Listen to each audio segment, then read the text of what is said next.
இயக்குனர் பாலா மற்றும் சூர்யா கூட்டணியில வணங்கான் படம் உருவாயிட்டு இருந்துச்சு. அந்த படம் பாதியிலே கைவிடப்பட்டுருச்சு. தனக்கான ஒரு இடத்தை நிரூபிக்கணும் அப்படின்ற ஒரு கட்டாயத்துல இயக்குனர் பாலா இருந்தாரு. அதே வேளையில தான் வணங்கான் படத்தை அருண் விஜயை வச்சு அவரை இயக்கிட்டு வந்தாரு.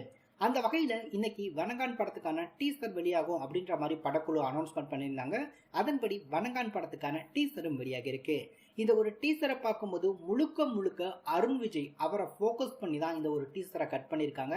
டீசர் முழுக்க முழுக்க அனல் பறக்குது அப்படின்னு சொல்லலாம்.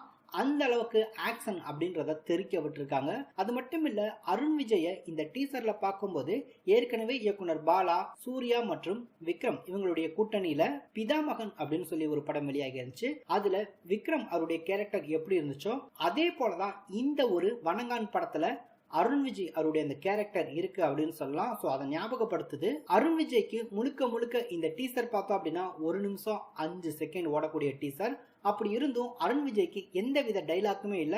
முழுக்க முழுக்க ஆக்ஷனை பேஸ் பண்ணியே இந்த ஒரு டீசரை கட் பண்ணிருக்காங்க. டீசர் ரொம்பவே நல்லா வந்திருக்கு. முழுக்க முழுக்க ஜிவி பிரகாஷ் அவருடைய அந்த பேக்ரவுண்ட் ஸ்கோர் அப்படின்றது ரொம்பவே நல்லா இருக்கு. அருண் விஜய், ஜிவி பிரகாஷ் அந்த 2 காம்போவும் பார்த்தோம் அப்படின்னா இந்த டீசர்ல ரொம்பவே பட்டையை கிளப்பிருக்காங்க அப்படின்னு சொல்லலாம். இயக்குனர் பாலா இந்த படம் மூலம் அவருக்கான ஒரு இடத்தை திரும்ப நிரூபிச்சு காட்டுற வகையில தான் இந்த ஒரு டீசர் வந்திருக்கு. டீசர் ரொம்பவே நல்லா இருக்கு. அருண் விஜய் அவருடைய அந்த பர்ஃபார்மன்ஸ் அப்படின்றது பட்டையை கிளப்பிருக்காரு அப்படின்னு தான் சொல்லணும்.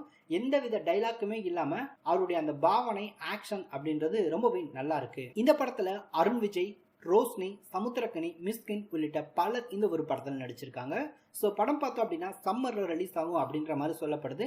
எலெக்ஷனுக்கு முன்னாடி படத்தை ரிலீஸ் பண்ண போறாங்களா அல்லது எலெக்ஷனுக்கு பின்னாடி படம் வெளிவருமா அப்படின்றத வெயிட் பண்ணி தான் பார்க்கணும். வந்திருக்கக்கூடிய டீசர் ரொம்பவே நல்லா கட் பண்ணியிருக்காங்க.